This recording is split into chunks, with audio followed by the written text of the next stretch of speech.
میرے کریم آقا صلی اللہ علیہ وسلم مسجد حرام سے مسجد اقصی پہنچے، اس کا ذکر تو قرآن میں واضح ہے، نص قطعی ہے کہ آقا کریم صلی اللہ علیہ وسلم کو اللہ کریم نے معراج کرائی مسجد حرام سے مسجد اقصی تک۔ معراج کسے کہتے ہیں؟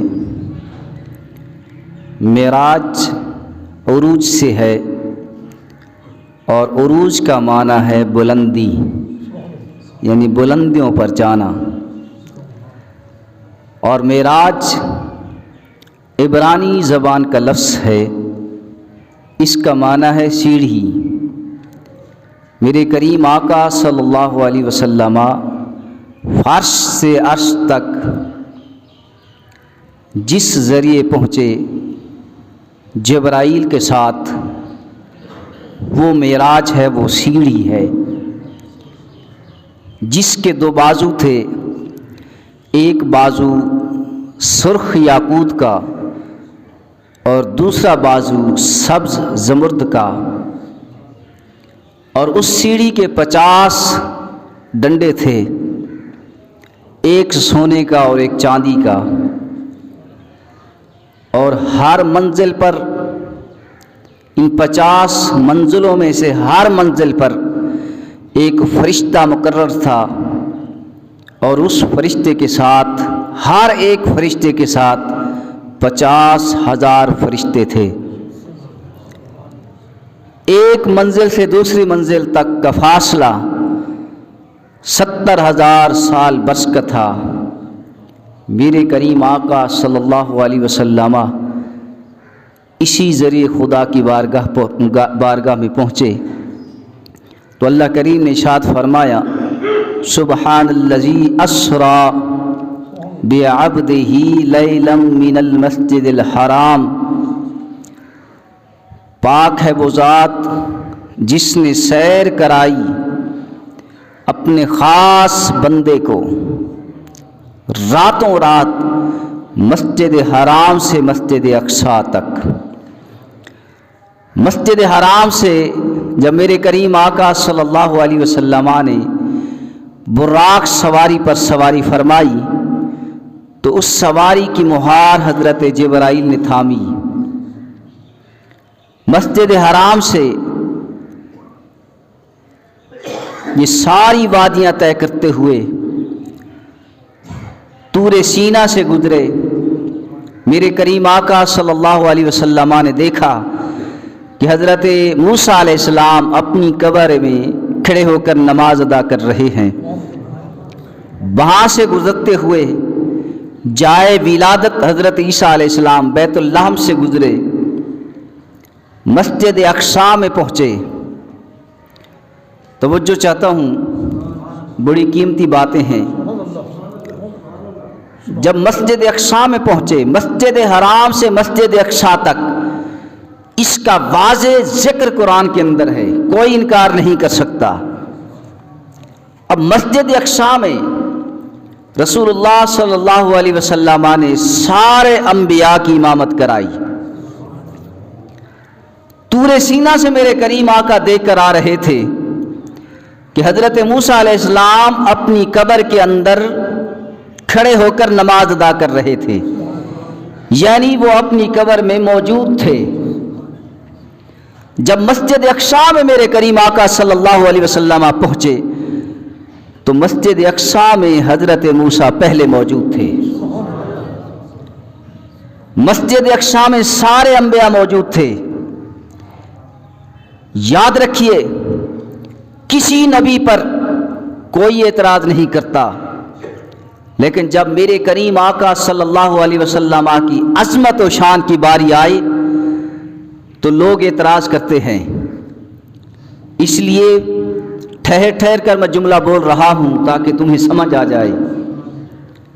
حضرت موسیٰ علیہ السلام اپنی قبر کے اندر کھڑے ہو کر نماز ادا کر رہے ہیں۔ معلوم ہوا کہ حضرت موسیٰ علیہ السلام قبر میں موجود ہیں اور زندہ ہیں۔ جب میرے کریم آقا صلی اللہ علیہ وسلم مسجد اقصی میں پہنچے، دیکھا کہ حضرت موسیٰ علیہ السلام پہلے موجود ہیں۔ معلوم ہوا کہ حضرت موسیٰ موجود ہیں اور زندہ ہیں۔ جس جگہ پر جانا چاہیں انبیاء کے سامنے، جب میرے کریم آقا صلی اللہ علیہ وسلم آسمانوں پر گئے تو حضرت موسیٰ علیہ السلام چھٹے آسمان پر پہلے موجود تھے۔ اب حضرت موسیٰ علیہ السلام پر، حضرت موسیٰ علیہ السلام کی ذات پر کسی نے اعتراض نہیں کیا کہ یارو حضرت موسیٰ کیسے گئے، کیسے واپس آئے؟ قبر میں بھی موجود، مسجد اقصی میں بھی موجود اور چھٹے آسمان پر بھی موجود۔ مسجد اقصی کے اندر جب میرے کریم آقا صلی اللہ علیہ وسلم نے سارے انبیاء کو امامت کرائی تو یہ امامت کرانا زندہ کے لیے ہوتا ہے، مردہ کے لیے نہیں۔ جو مر جائے اسے امام کے سامنے رکھا جاتا ہے، جو زندہ ہوتے ہیں وہ امام کے پیچھے کھڑے ہوتے ہیں۔ اگر میرے کریم آقا صلی اللہ علیہ وسلم نے مسجد اقصی کے اندر سارے انبیاء کو امامت کرائی ہے تو یہ بھی یقین رکھنا ہوگا کہ سارے انبیاء زندہ ہیں، سارے انبیاء زندہ ہیں۔ جب سارے انبیاء زندہ ہیں تو میرے کریم آقا صلی اللہ علیہ وسلم صرف نبی نہیں، امام الانبیاء ہیں۔ صرف نبی نہیں، نبیوں کے نبی ہیں۔ اور توجہ چاہتا ہوں کہ میرے کریم آقا صلی اللہ علیہ وسلم صرف انبیاء کے امام نہیں، میرے کریم آقا فرشتوں کے بھی امام ہیں۔ ساتویں آسمان پر بیت المعمور جو فرشتوں کا قبلہ ہے، میرے کریم آقا صلی اللہ علیہ وسلم نے ساتویں آسمان پر بھی سارے فرشتوں کی امامت کرائی۔ اب انہی جماعتیوں میں سے جو مسجد اقصی میں تھے، علماء بیان کرتے ہیں کہ سارے انبیاء موجود تھے، کم و بیش 1,24,000 انبیاء۔ حضرت آدم بھی موجود، حضرت عیسیٰ بھی موجود، حضرت ادریس بھی موجود، حضرت ہارون بھی موجود، حضرت موسیٰ بھی موجود، حضرت ابراہیم بھی موجود، سارے انبیاء موجود تھے مسجد اقصی میں۔ توجہ چاہتا ہوں، مسجد اقصی زمین پر ہے، فرش پر ہے۔ مسجد اقصی میں سارے انبیاء حضور کے پیچھے کھڑے ہو کر نماز ادا کی۔ میرے آقا کے پیچھے کھڑے ہونے والے حضرت آدم، حضرت عیسیٰ، حضرت موسیٰ، حضرت ابراہیم، جب میرے کریم آقا صلی اللہ علیہ وسلم آسمانوں پر تشریف لے گئے تو پہلے آسمان پر حضرت آدم پہلے موجود تھے، دوسرے آسمان پر حضرت عیسیٰ، تیسرے آسمان پر حضرت یوسف، چوتھے آسمان پر حضرت ادریس موجود تھے اور پانچویں آسمان پر حضرت ہارون موجود تھے، چھٹے آسمان پر حضرت موسیٰ موجود تھے اور ساتویں آسمان پر حضرت ابراہیم علیہ السلام موجود تھے۔ جو انبیاء آسمانوں پر پہلے موجود تھے، کیا وہ مسجد اقصی میں نماز ادا کر رہے تھے یا نہیں کر رہے تھے؟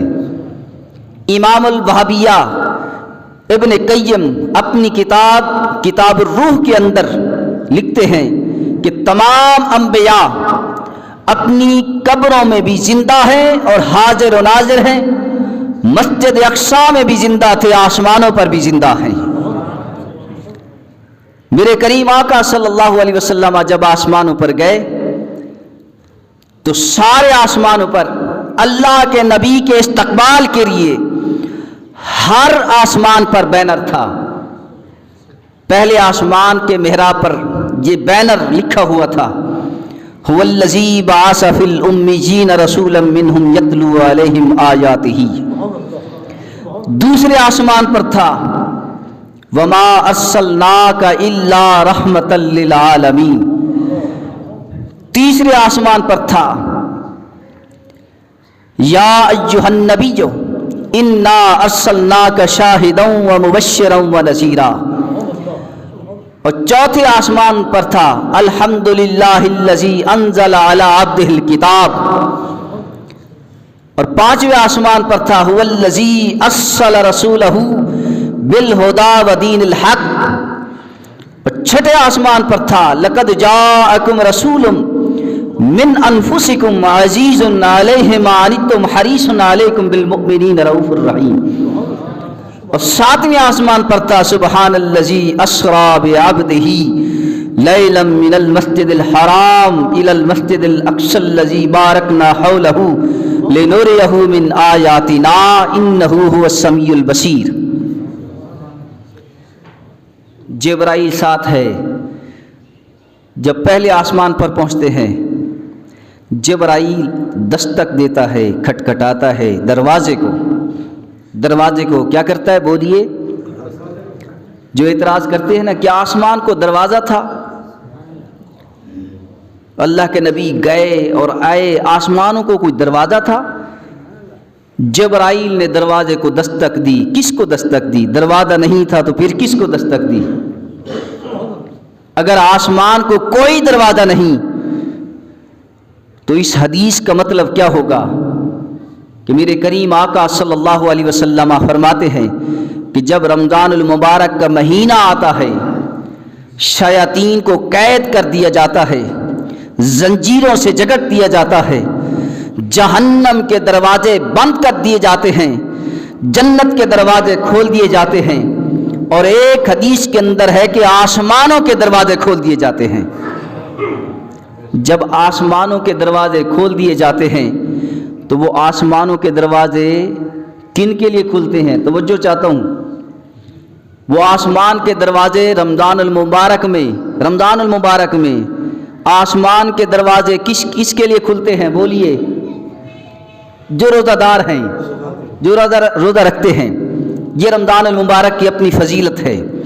جو رمضان المبارک میں آسمان کے سارے دروازے کھول دیے جاتے ہیں۔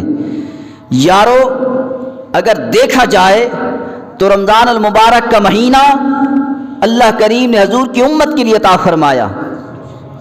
حضور کی امت میں سے جو گناہگار شخص رمضان المبارک کے روزے رکھے، علماء بیان کرتے ہیں کہ اس سے حساب و کتاب بھی نہیں ہوتا، ڈائریکٹ جنت میں داخل کر دیا جاتا ہے۔ تو رمضان المبارک کے اندر حضور کی امت کے لیے آسمان کے دروازے کھول دیے جاتے ہیں۔ یارو حضور کی امت کے لیے آسمان کے دروازے ہیں، حضور کے لیے دروازے نہیں ہیں کہ آسمان کو کون سا دروازہ تھا؟ ادھر تو میرے آقا خود حضور کی امت کے لیے آسمان کے دروازے بتا رہے ہیں کہ رمضان المبارک میں حضور کی امت کے لیے آسمان کے دروازے کھول دیے جاتے ہیں۔ یارو اپنی عقل کو، اپنی سوچ کو، اپنی فکر کو حضور کے قدموں پر نچھاور کرتے ہیں۔ میرے کریم آقا صلی اللہ علیہ وسلم جب مسجد اقصیٰ پہنچے تو ایک جماعت آئی، اس نے کہا السلام علیکہ یا اول۔ پھر دوسری جماعت آئی، اس نے کہا السلام علیکہ یا آخر۔ تیسری جماعت آئی، اس نے کہا السلام علیکہ یا حاشر۔ میرے کریم آقا صلی اللہ علیہ وسلم نے فرمایا جبرائیل یہ مجھے اس انداز کے ساتھ سلام کیوں کر رہے ہیں؟ اول، آخر، حاشر کیوں کہہ رہے ہیں؟ تو جبرائیل نے عرض کیا یا رسول اللہ صلی اللہ علیہ وسلم السلام علیکہ یا اول، آپ کو اس لیے کہا کہ آپ تخلیق میں سب سے پہلے ہیں۔ السلام علیکہ یا آخر اس لیے کہا کہ بعثت میں آپ سارے انبیاء کے بعد ہیں۔ السلام علیکہ یا حاشر اس لیے کہا کہ قیامت کے دن ساری امتیں آپ کے قدموں پر حاضر ہوں گی، ساری امتیں جمع ہوں گی آپ کے قدموں پر، اس لیے آپ کو حاشر کہا۔ آپ اول بھی ہیں، آپ آخر بھی ہیں، آپ حاشر بھی ہیں۔ تو میرے کریم آقا صلی اللہ علیہ وسلم جب پہلے آسمان پر پہنچے دیکھا کہ کثیر تعداد میں فرشتے کثیر تعداد میں قیام کی صورت میں کھڑے ہو کر خدا کی تسبیح بیان کر رہے ہیں. فرشتے ملائکہ پہلے آسمان پر خدا کی تسبیح بیان کر رہے ہیں اس انداز کے ساتھ جیسے ہم نماز کے اندر حالت قیام میں کھڑے ہوتے ہیں. اس انداز کے ساتھ کھڑے ہو کر خدا کی تسبیح بیان کر رہے ہیں. میرے کریم آقا صلی اللہ علیہ وسلم کو یہ ادا اتنا پسند آئی, یہ کیفیت, یہ حالت اتنا پسند آئی کہ اللہ کریم نے اسی حالت کو حضور کی امت کے لیے فرض قرار دے دیا. جب دوسرے آسمان پر پہنچے دیکھا کہ فرشتے کثیر تعداد میں حالت رکوع میں کھڑے ہو کر خدا کی تسبیح بیان کر رہے ہیں. یہ منظر بھی, یہ کیفیت بھی رسول اللہ صلی اللہ علیہ وسلم کو پسند آئی تو اللہ کریم نے اس انداز کو بھی حضور کی امت کے لیے لازم قرار دے دیا. تیسرے آسمان پر پہنچے دیکھا کہ سارے فرشتے کثیر تعداد میں خدا کی بارگاہ میں حالت سجدے میں ہیں تو رسول اللہ صلی اللہ علیہ وسلم کو یہ ادا بھی پسند آئی تو اللہ کریم نے یہ ادا, یہ حالت بھی حضور کی امت کے لیے لازم قرار دے دیا. جب چوتھے آسمان پر پہنچے دیکھا کثیر تعداد میں فرشتے تشہد کی حالت میں بیٹھ کر خدا کی تسبیح یہ بیان کر رہے ہیں التحیات للہ والصلوات والطیبات.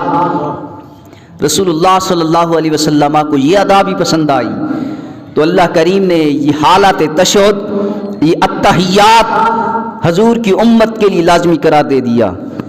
اسی طرح چلتے چلتے ساتویں آسمان پر پہنچے. ساتویں آسمان پر دیکھا کہ حضرت ابراہیم علیہ السلام بیت المعمور کی دیواروں کے ساتھ ٹیک لگا کر بیٹھے ہوئے ہیں. ساتویں آسمان پر حضرت ابراہیم تھے. بیت المعمور کیا ہے؟ بیت المعمور یہ فرشتوں کا قبلہ ہے.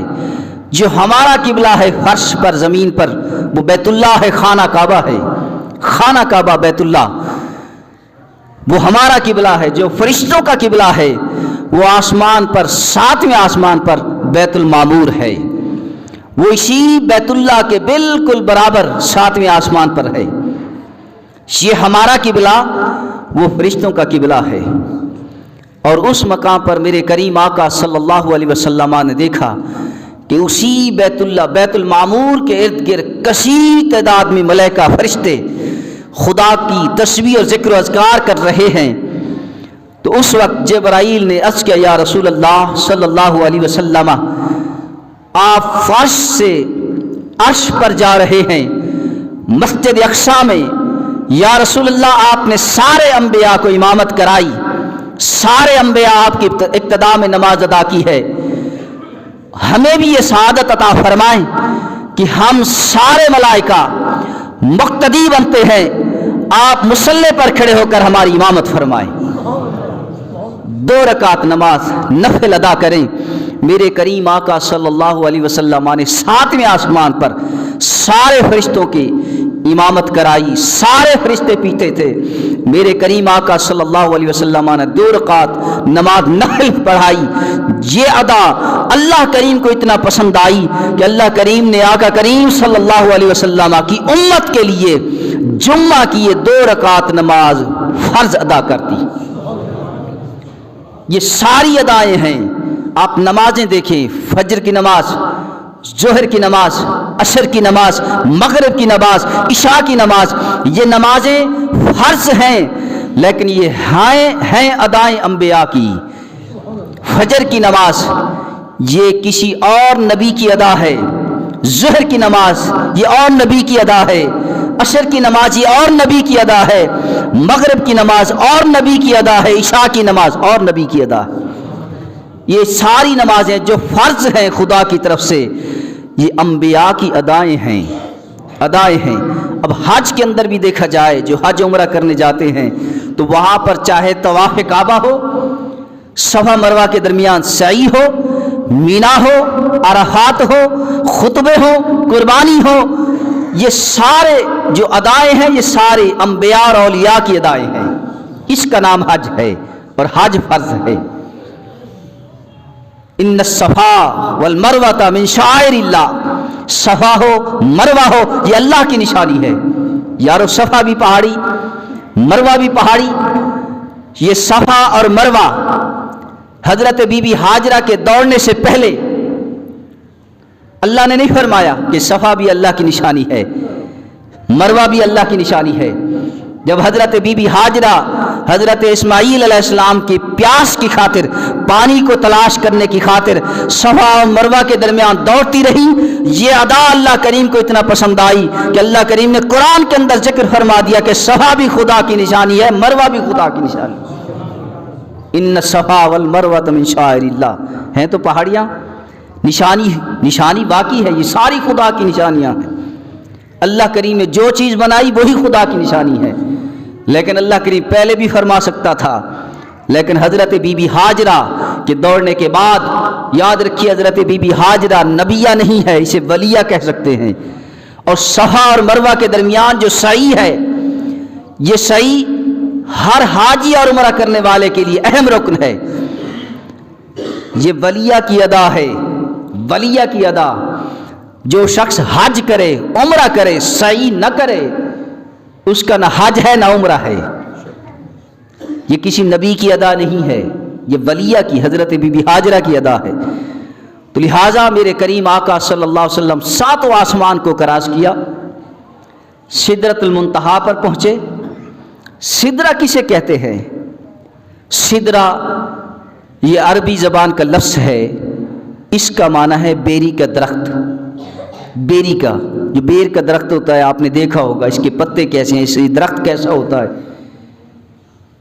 جو سدرۃ المنتہا ہے وہ درخت اسی طرح ہے، لیکن اس کی شاخیں، اس کے پتے، وہ درخت بہت بڑا عظیم ہے۔ اس درخت کی شاخ، اس درخت کا جو تنا ہے وہ سونے کا ہے، اور ڈالیاں یاقوت کی ہیں، اور اس کے پتے ہاتھی کے کان کے برابر چوڑی ہیں، اور اس کے جو پھل ہیں وہ مٹکے کے برابر ہیں، اتنے بڑے بڑے ہیں۔ اسے کہتے ہیں سدرہ۔ جو ہمارے علاقے کے اندر یہ بیری کا درخت ہے، اس درخت کو اسی درخت سے نسبت ہے، اور اسے کہتے ہیں سدرہ، اور ساتھ کہتے ہیں منتہا، سدرۃ المنتہا۔ سدرہ کی سمجھ آ گئی۔ منتہا کسے کہتے ہیں؟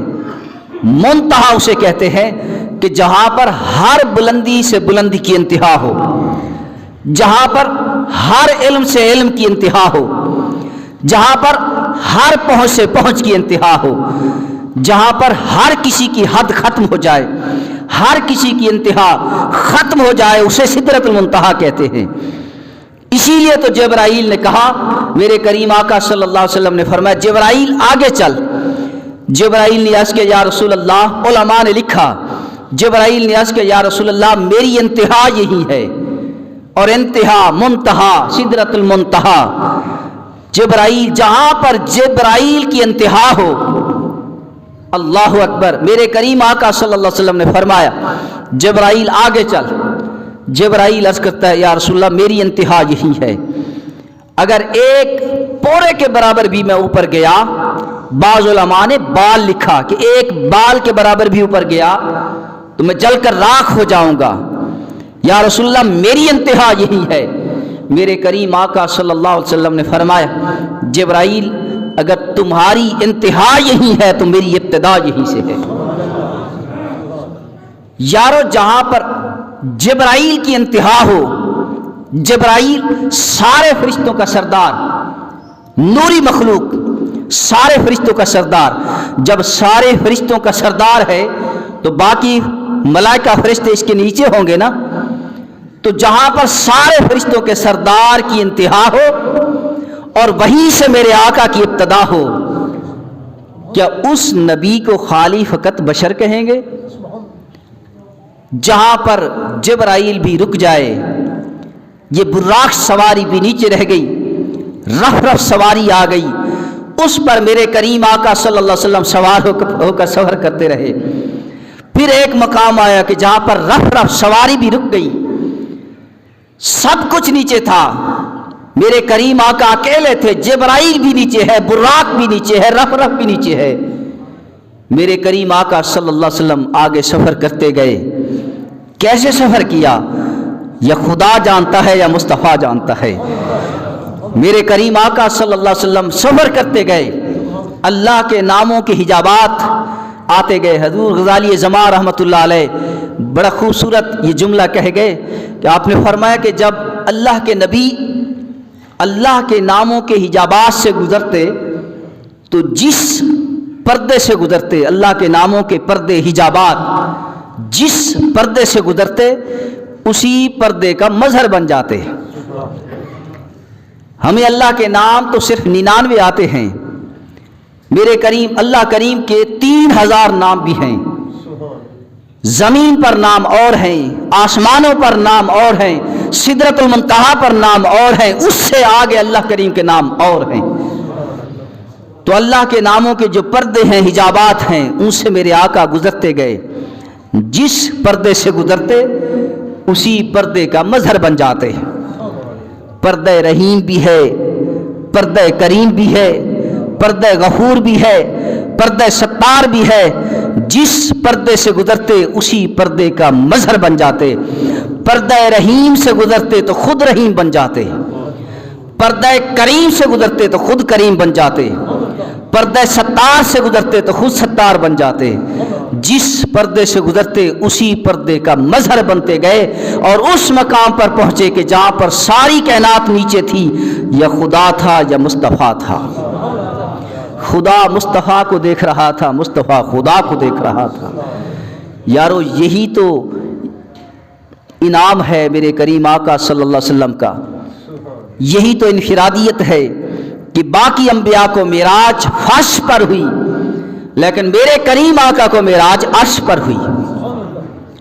اور جب میرے کریم آقا صلی اللہ علیہ وسلم عرش سے واپس آئے، وقت ختم ہو گیا ہے، جب حضور کریم جب واپس آئے تو حضور کی معراج کی سب سے پہلے تصدیق کرنے والے حضرت صدیق اکبر ہیں۔ ابو بکر صدیق کب سے بنے؟ حضرت ابو بکر صدیق رضی اللہ تعالیٰ عنہ یہ اس وقت سے صدیق بنے جب سے حضرت ابو بکر نے میرے کریم آقا صلی اللہ علیہ وسلم کی معراج کی تصدیق فرمائی، اور حضور کی معراج کی تصدیق سب سے پہلے حضرت ابو بکر نے فرمائی۔ اس دن سے لے کر قیامت تک حضرت ابو بکر صدیق اکبر ہے۔